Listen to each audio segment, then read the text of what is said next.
श्री गुरुचरण कमलेभ्यो नमः। श्री गणेशाय नमः। श्री सरस्वत्यै नमः। श्री विष्णवे नमः। श्री कृष्ण गोविंद हरे मुरारे, हे नाथ नारायण वासुदेव। श्री कृष्ण गोविंद हरे मुरारे, हे नाथ नारायण वासुदेव। हे नाथ नारायण वासुदेव, हे नाथ नारायण वासुदेव। श्री कृष्ण गोविंद हरे मुरारे, हे नाथ नारायण वासुदेव। हे नाथ नारायण वासुदेव, हे नाथ नारायण वासुदेव। श्री कृष्ण गोविंद हरे मुरारे, हे नाथ नारायण वासुदेव। ओम नमो भगवते वासुदेवाय। ओम नमो भगवते वासुदेवाय।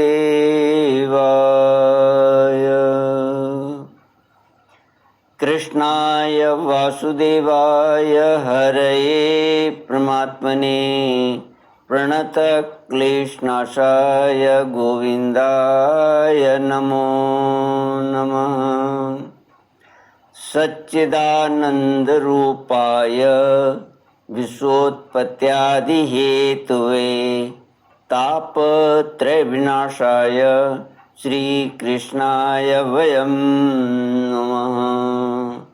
सच्चित आनंद स्वरूप परमात्मा जो सृष्टि के उत्पत्ति, पालन और श्रृंगार करता है तथा जीवों के आध्यात्मिक, आदि दैविक, आदि भौतिक तापों को नष्ट करने वाले हैं, अर्थात जीवों के मानसिक, शारीरिक और भौतिक दुखों को दूर करने वाले हैं, उन श्री कृष्ण भगवान को हम नमस्कार करते हैं। श्री कृष्ण गोविंद हरे मुरारे, हे नाथ नारायण वासुदेव। श्रीमद्भागवत चतुर्थ स्कंद अथ सप्तमोऽध्याय। मैत्रेय उवाच इत्यजेनानुनीतेन भवेन परितुष्यता अभ्यधायी महाबाहो प्रहस्य श्रूयतामिति। श्री महादेव उवाच नाघं प्रजेश बालानां वर्णयेनानुचिन्तये देवमायाभिभूतानां दंडस्तत्र धृतो मया। श्रीमद्भागवत चौथा स्कंद सातवां अध्याय। दक्ष यज्ञ की पूर्ति। श्री मैत्रेय जी कहते हैं, महाबाहो विदुर जी, ब्रह्मा जी के इस प्रकार प्रार्थना करने पर भगवान शंकर ने प्रसन्नता पूर्वक हंसते हुए कहा, सुनिए। श्री महादेव जी ने कहा, प्रजापते, भगवान की माया से मोहित हुए दक्ष जैसे नासमझों के अपराध की न तो मैं चर्चा करता हूँ और न याद ही। मैंने तो केवल सावधान करने के लिए ही उन्हें थोड़ा सा दंड दे दिया। दक्ष प्रजापति का सिर जल गया है, इसलिए उनके बकरे का सिर लगा दिया जाए। भगदेव मित्र देवता के नेत्रों से अपना यज्ञ भाग देखें। पूषा पिसा हुआ अन्न खाने वाले हैं, वे उसे यजमान के दांतों के भक्षण करें, यजमान के दांतों से भक्षण करें तथा अन्य सब देवताओं के अंग प्रत्यंग भी स्वस्थ हो जाएं, क्योंकि उन्होंने यज्ञ से बचे हुए पदार्थों को मेरा भाग निश्चित किया है। अध्वर्यु आदि याज्ञिकों में से जिनकी भुजाएं टूट गई हैं, वे अश्विनी कुमार की भुजाओं से, और जिनके हाथ नष्ट हो गए हैं, वे पूषा के हाथों से काम करें तथा भृगु जी बकरी की सी दाढ़ी मूछ हो जाए। श्री मैत्रेय जी कहते हैं, वत्स विदुर, तब भगवान शंकर के वचन सुनकर सब लोग प्रसन्न चित्त से धन्य धन्य कहने लगे। फिर सभी देवता और ऋषियों ने महादेव जी से दक्ष की यज्ञशाला में पधारने की प्रार्थना की और तब वे उन्हें तथा ब्रह्मा जी को साथ लेकर वहाँ गए। वहाँ जैसा जैसा भगवान शंकर ने कहा था उसी प्रकार सब कार्य करके उन्होंने दक्ष की धड़ से यज्ञ पशु का सिर जोड़ दिया। सिर जुड़ जाने पर रुद्रदेव की दृष्टि पड़ते ही दक्ष तत्काल सोकर जागने के समान ही जी उठे। दक्ष तत्काल सोकर जागने के समान जी उठे और अपने सामने भगवान शिव को देखा। दक्ष का शंकर द्रोह की कालिमा से कलुषित हृदय उनका दर्शन करने से शरतकालीन सरोवर के समान स्वच्छ हो गया। उन्होंने महादेव जी की स्तुति करनी चाहिए, किंतु अपनी मरी हुई बेटी सती का स्मरण हो आने से स्नेह और उत्कंठा के कारण उनके नेत्रों में आंसू भर आए। उनके मुख से शब्द न निकल सका। प्रेम से विह्वल परम बुद्धिमान प्रजापति ने जैसे तैसे अपने हृदय के आवेग को रोककर विशुद्ध भाव से भगवान शिव की स्तुति करनी आरंभ की। दक्ष ने कहा, भगवान, मैंने आपका अपराध किया था, किंतु आपने उसके बदले में मुझे दंड के द्वारा शिक्षा देकर बड़ा ही अनुग्रह किया है। अहो, आप और श्री हरि तो आचारहीन नाम मात्र के ब्राह्मणों की भी उपेक्षा नहीं करते, फिर हम जैसे यज्ञ यागादि करने वालों को क्यों भूलेंगे। विभु, आपने ब्रह्मा होकर सबसे पहले आत्म तत्व की रक्षा के लिए अपने मुख से विद्या, तप और व्रत आदि के धारण करने वाले ब्राह्मणों को उत्पन्न किया था। जैसे चरवाहा लाठी लेकर गौओं की रक्षा करता है, उसी प्रकार आप उन ब्राह्मणों की सब विपत्तियों से रक्षा करते हैं। मैं आपके तत्व को नहीं जानता था, इसी से मैंने भरी सभा में आपको अपने वाग्बाणों से भेदा था, किंतु आपने मेरे उस अपराध का कोई विचार नहीं किया। मैं तो आप जैसे पूज्यतम महानुभावों का अपराध करने के कारण नरक आदि नीच लोकों में गिरने वाला था, परंतु आपने अपनी करुणा भरी दृष्टि से मुझे उबार लिया। अब भी आपको प्रसन्न करने योग्य मुझ में कोई गुण नहीं है। बस आप अपने ही उदारता पूर्ण बर्ताव से मुझ पर प्रसन्न हो। श्री कृष्ण गोविंद हरे मुरारे, हे नाथ नारायण वासुदेव। श्री मैत्रेय जी कहते हैं, आशुतोष शंकर से इस प्रकार अपना अपराध क्षमा कराकर दक्ष ने ब्रह्मा जी के कहने पर उपाध्याय, ऋत्विज आदि की सहायता से यज्ञ कार्य प्रारंभ किया।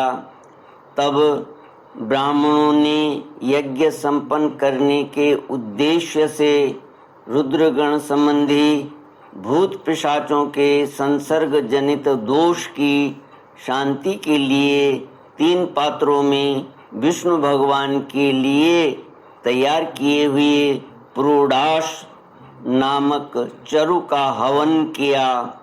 विदुर जी, उस हवि को हाथ में लेकर खड़े हुए अध्वर्यु के साथ यजमान दक्ष ने ज्यों ही विशुद्ध चित्त से श्री हरि का ध्यान किया, त्यों ही सहसा भगवान वहाँ प्रकट हो गए। बृहत एवं रथंतर नामक साम स्तोत्र जिनके पंख हैं, उन गरुड़ जी के द्वारा समीप लाए हुए भगवान ने 10 दिशाओं को प्रकाशित करती हुई अपनी अंग कांति से सब देवताओं का तेज हर लिया। उनके सामने सबकी कांति फीकी पड़ गई। उनका श्याम वर्ण था, कमर में सुवर्ण की करधनी तथा पीतांबर सुशोभित थे। सिर पर सूर्य के समान देदीप्यमान मुकुट था। मुख कमल भौरों के समान नीली अलकावली और कांतिमय कुंडलों से शोभायमान था। उनके सुवर्णमय आभूषणों से विभूषित 8 भुजाएं थीं, जो भक्तों की रक्षा के लिए सदा उद्यत रहती हैं। 8 भुजाओं में वे शंख, पद्म, चक्र, बाण, धनुष, गदा, खड्ग और ढाल लिए हुए थे तथा इन सब आयुधों के कारण वे फूले हुए कनेर के वृक्ष के समान जान पड़ते थे। प्रभु के हृदय में श्री वत्स का चिन्ह था और सुंदर वनमाला सुशोभित थी। वे अपने उदार हास और लीला में कटाक्ष से सारे संसार को आनंद मग्न कर रहे थे। पार्षदगण दोनों ओर राजहंस के समान सफेद पंखे और चंवर डुला रहे थे। भगवान के मस्तक पर चंद्रमा के समान शुभ्र छत्र शोभा दे रहा था। भगवान पधारे हैं, यह देखकर इंद्र, ब्रह्मा और महादेव जी आदि देवीश्वरों सहित समस्त देवता, गंधर्व और ऋषि आदि ने सहसा खड़े होकर उन्हें प्रणाम किया। उनके तेज से सबकी कांति फीकी पड़ गई, जिह्वा लड़खड़ाने लगी। वे सब के सब शक पका गए और मस्तक पर अंजलि बांधकर भगवान के सामने खड़े हो गए। यद्यपि भगवान की महिमा तक ब्रह्मा आदि की मति भी नहीं पहुंच पाती, तो भी भक्तों पर कृपा करने के लिए दिव्य रूप में प्रकट हुए श्री हरि की वे अपनी अपनी बुद्धि के अनुसार स्तुति करने लगे। सबसे पहले प्रजापति दक्ष एक उत्तम पात्र में पूजा की सामग्री ले नंद, सुनंद आदि पार्षदों से घिरे हुए प्रजापतियों के परम गुरु भगवान यज्ञेश्वर के पास गए और अति आनंदित हो विनीत भाव से हाथ जोड़कर प्रार्थना करते प्रभु के शरणापन्न हुए। दक्ष ने कहा, भगवान, अपने स्वरूप में आप बुद्धि की जागृत दादी संपूर्ण अवस्थाओं से रहित शुद्ध चिन्मय भेद रहित अतएव निर्भय हैं। आप माया का तिरस्कार करके स्वतंत्र रूप से विराजमान हैं, तथापि जब माया से ही जीव भाव को स्वीकार कर उसी माया में स्थित हो जाते हैं, तब अज्ञानी से दिखने लगते हैं। ऋतुजु ने कहा, उपाधि रहित प्रभु, भगवान रुद्र के प्रधान अनुचर नंदीश्वर के शाप के कारण हमारी बुद्धि केवल कर्म कांड में ही फंसी हुई है। अतएव हम आपके तत्व को नहीं जानते, जिसके लिए इस कर्म का यही देवता है, ऐसी व्यवस्था की गई है। उस धर्म प्रवृत्ति के प्रयोजक वेद त्रयी से प्रतिपादित यज्ञ को ही हम आपका स्वरूप समझते हैं। सदस्यों ने कहा, जीवों को आश्रय देने वाले प्रभु, जो अनेक प्रकार के क्लेशों के कारण अत्यंत दुर्गम है, जिसमें काल रूप भयंकर सर्प ताक में बैठा हुआ है, द्वंद्व रूप अनेकों गड्ढे हैं, दुर्जन रूप जंगली जीवों का भय है, तथा शोक रूप दावानल धधक रहा है। ऐसे विश्राम स्थल से रहित संसार सागर में जो अज्ञानी जीव कामनाओं से पीड़ित होकर विषय रूप मृग तृष्णा जल के लिए ही देह गेह का भारी बोझा सिर पर लिए जा रहे हैं, वे भला आपके चरण कमलों की शरण में कब आने लगे।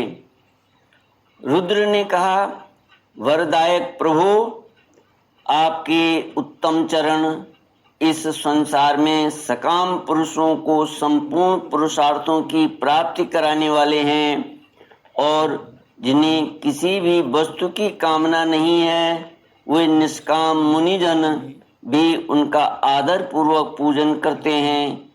उनमें चित्त लगा रहने के कारण यदि अज्ञानी लोग मुझे आचार भ्रष्ट कहते हैं, वे कहें, आपके परम अनुग्रह से मैं उनके कहने सुनने का कोई विचार नहीं करता। भृगु जी ने कहा, आपकी गहन माया से आत्मज्ञान लुप्त हो जाने के कारण जो अज्ञान निद्रा में सोए हुए हैं, वे ब्रह्मादि देहधारी आत्मज्ञान में उपयोगी आपके तत्व को अभी तक नहीं जान सके। ऐसे होने पर भी आप अपने शरणागत भक्तों के तो आत्मा और सुहृद हैं, अतः आप मुझ पर प्रसन्न होइए। श्री कृष्ण गोविंद हरे मुरारे, हे नाथ नारायण वासुदेव। ओम पूर्णमद पूर्णमिदं पूर्णात् पूर्णमुदच्यते पूर्णस्य पूर्णमादाय पूर्णमेवावशिष्यते। ओम शांति शांति शांति। हरि ओम। श्री गुरुभ्यो नमः। हरि ओम।